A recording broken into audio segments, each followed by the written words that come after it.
Sweet. Yol gets to have a turn. Everyone gets to play with Yol's deck at this point. Wow, drew a disdainful stroke. It'll be hard for Yol to kind of fight through Stewart Wright's board, since next turn Stewart has access to 10 mana, potentially 11. That's not quite enough for Uro of Titan of Nature's Wrath plus Ugin the Spirit Dragon. But this Disdainful Stroke is still a really nice pickup, since I don't think Yol could beat Ugin the Spirit Dragon. Awesome. Yeah, and so, here you see Yol attacking into the Cavalier forms, essentially to get that last card for the five card escape. 2 seconds. Uro, They came back very on, much a fixture on Yol Larsen's side of things here. So would be a shame not to now get we're the right Titan's in Wrath the back middle once again. of battle between There's like 2 exile piles. 2 dudes. Finally reunited. And I really liked these guys last night. I watched them a lot. The amount of triggers that Yol's had here, he's at 44 life, and his deck is not Well, exactly a deck that it's you would not more traditionally of a associate reaction, with it's just lifelink, though there's a little bit lurking about more there of with a Murderous Rider. detailed play-by-play action for Uro, has been a lot of Uro triggers this game. The for thing a is, time even though walk, Yol's at thing 44, they that got doesn't going really on, so impact too much. The ramp deck is not a deck if you that have wins to by look at inches. It tends to crush the or the opposition. go to But yeah, the old, Disdainful Stroke old here, you Josh can see how powerful that plays pickup Magic. was for Yol. Dealing I like with his Ugin the Spirit content, Dragon. what Very he clean plays, or he plays these types of Stewart on just Magic the 12 online, points so of life. It's not going to take too long for Yol Larsen to kill him off, assuming that he's able to get in unimpeded attacks.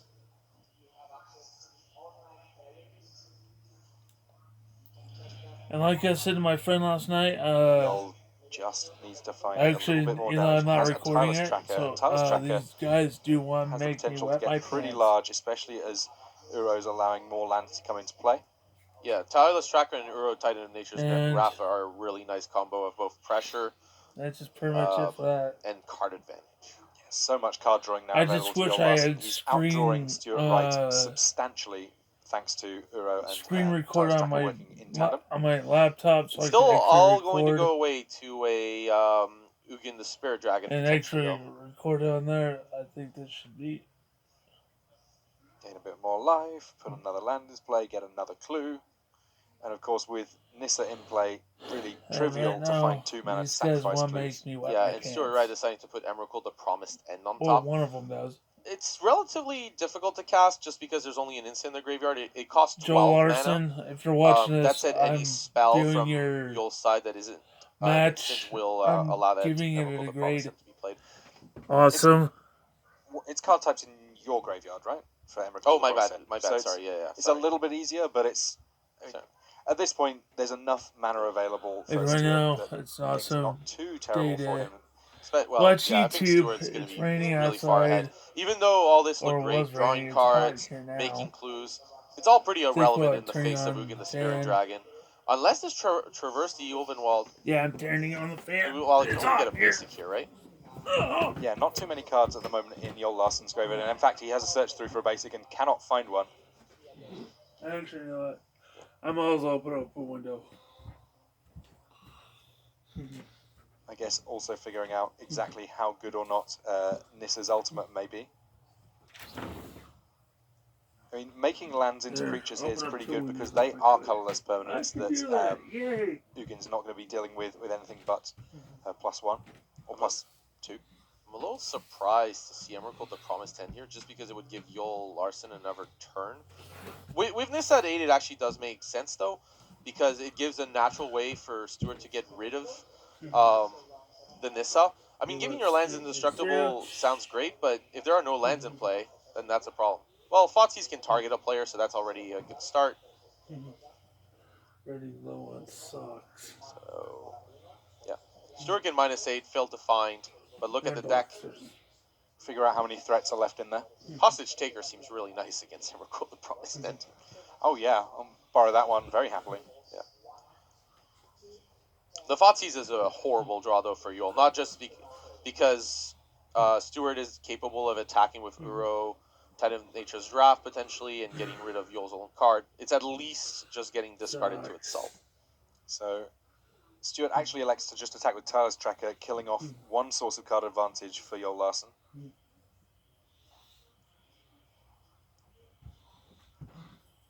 That makes sense. Uro, Titan of Nature's Wrath can just come back, so get rid of the one that is going to stay dead permanently. Permadead. That's pretty much the story of where the entire Theros Beyond Death block comes from. Like, that set is very much all about the notion of, well, exactly how dead are you?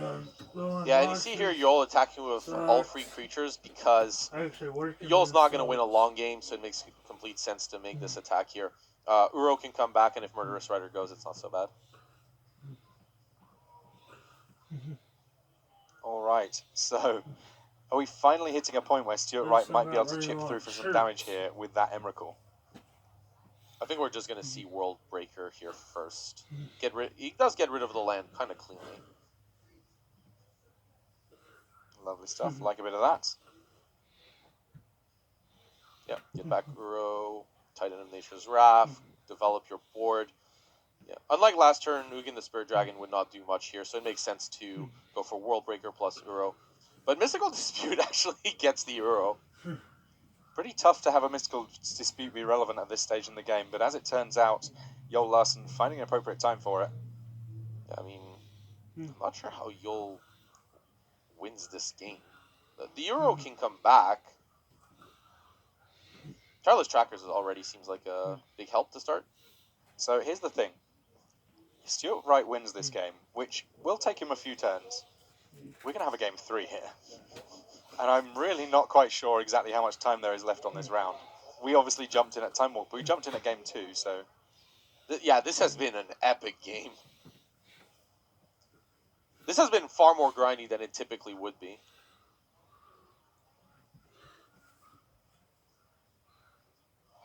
Emrakul potentially getting it done, but it might take a little bit of time. Meanwhile, Yol Larsen at some point might need to start thinking about the number of cards left in his deck. And that's why you see Yol picking up the cards. Stuart still had access to more effects, and that's what happened is... I mean, Stuart's deck essentially ran out Yol of threats. And it didn't run it out of threats by going, oh, I'm going to counter your threat, kill your threat. There were threats on the battlefield for a large proportion of that game. It was just a matter of they couldn't get through sufficient damage. And he just got rid of the deck. Like, we went through Yol's whole deck, and eventually Yol was like, okay, well, that's it, we're done. So yeah, believe it or not, that was Stuart Wright winning game 2. We are going on to a game 3 now, and it looks like we've got a mulligan here coming from Wright as we go into that third game. The wonders of Time Walk meant that we at least were able to shortcut through most of the sideboarding, shuffling, and all of that good stuff, and get right into Magic the Gathering. Yeah, and if you're just tuning in, Yol Larsen and Stuart Wright are tied here. They're just about to start game 3. Yeah, those life totals and score, I'm sure will be updated relatively shortly. This is Time Walk, so we are working on a recording here. We can't poke anyone at this point and have anything move any faster. But we can poke the fast forward button, and it's not entirely clear whether or not someone's not, in fact, already done that to make sure that we can bring you the conclusion of this match. Jace Vryn's Prodigy coming down for Yol Larsen here. We'll give him a source of a little bit of card selection, and at some point, a nice little Planeswalker to work with.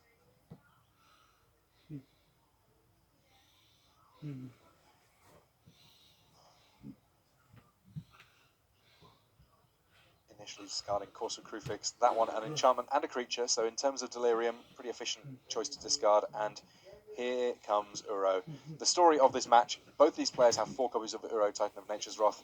It has been Yol Larsen that has played the most of them, but ultimately that wasn't good enough for him in game 2 to actively win the game.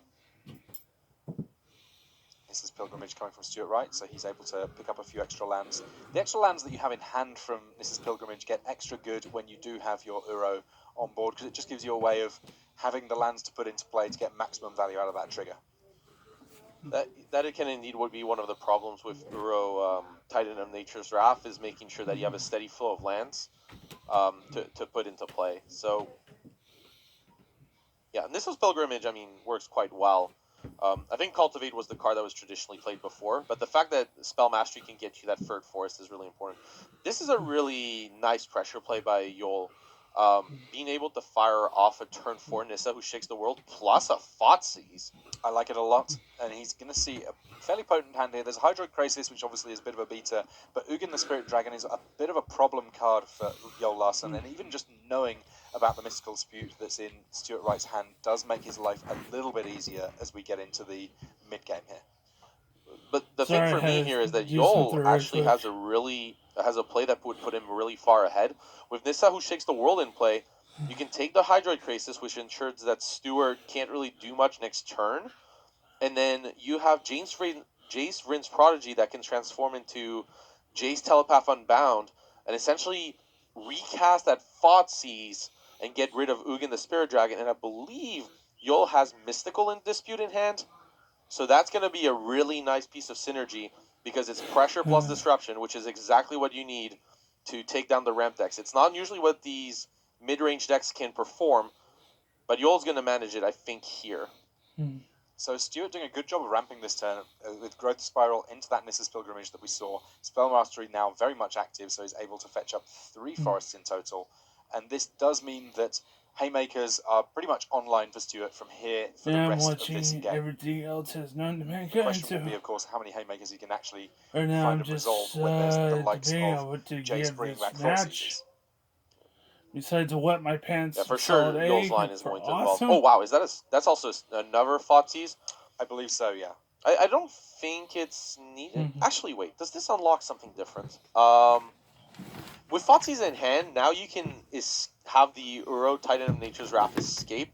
That would make the Jace Telepath Unbound worse since you're getting rid of the Thoughtseize from the graveyard. But Yol only needs one Thoughtseize, sorry, with that Hydro Krasis being drawn, you need the second Thoughtseize. So, really nice pickup. So, I like the sequence here. Start with the Thoughtseize, check if there's 1 fret or 2 frets. If there's 1 fret, you can go with getting back Uro Titan of Nature's Wrath and trying to lock down the game next turn. And if something was drawn, like in this case the Hydroid Krasis, you can use Jace Telepath's Unbound's ability to essentially get back the Thoughtseize and get both frets in the process. Yol also has access to a counter spell in hand, so may decide to go down that route. I'm trying to think actually here if Yol can get back Uro Titan of Nature's Wrath while keeping this Mystical Dispute up. Because Stuart writes... Well, actually, this might be... Oh, wait. With Blooming Marsh and another land, that's 6 damage. That would put Stuart Wright to 11. Then you have Uro Titan of Nature's Wrath. That puts 12 damage on the board. You don't need to flashback Thoughtseize. Getting back Uro Titan of Nature's Wrath, plus having the Mystical Dispute up that I can see in Yol's hand, that's where you leave Stuart Wright with the Ugin, the Spirit Dragon, in order to make a force play, counter it, and take over the game. So there's no need to recast that Thoughtseize. But you could, but it would make sense here to get back the Uro. And of course, Nissa, in addition to doing all of that good work in making creatures to attack, is also generating a lot of mana here for Yol Larsen to actually enable that plan. Yeah. I think here, though, with Yol deciding not to untap a blue source, we're going to see that Thoughtseize getting flashback. I mean, it's a pretty safe play here. It leaves Stuart with comparatively little left to do. The conclusion might have been that getting that Uro would run into Mystical Dispute, so it would not have been worth it. I haven't had a chance to double check that, but it's quite possible that was the problem. Okay, so Growth Spiral's allowing Stuart Wright to dig just a little bit further. And there's the handshake. He looks at the pressure coming from Yol Larsen and says, that's good enough.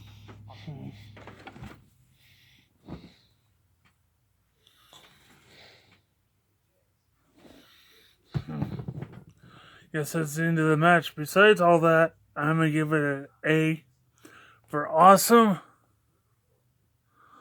It's awesome sauce, so heck.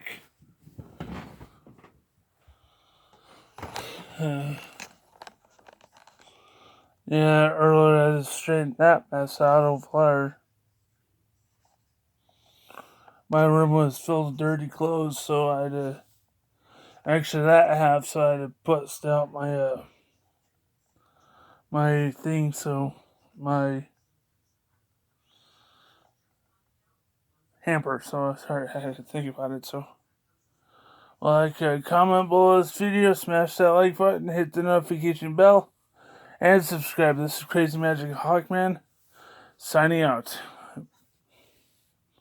Peace, love, all is fair, love and nerd war. Laters. Oh, and P.S. When you're dueling friends, you have friends in your room, make sure your room is clean.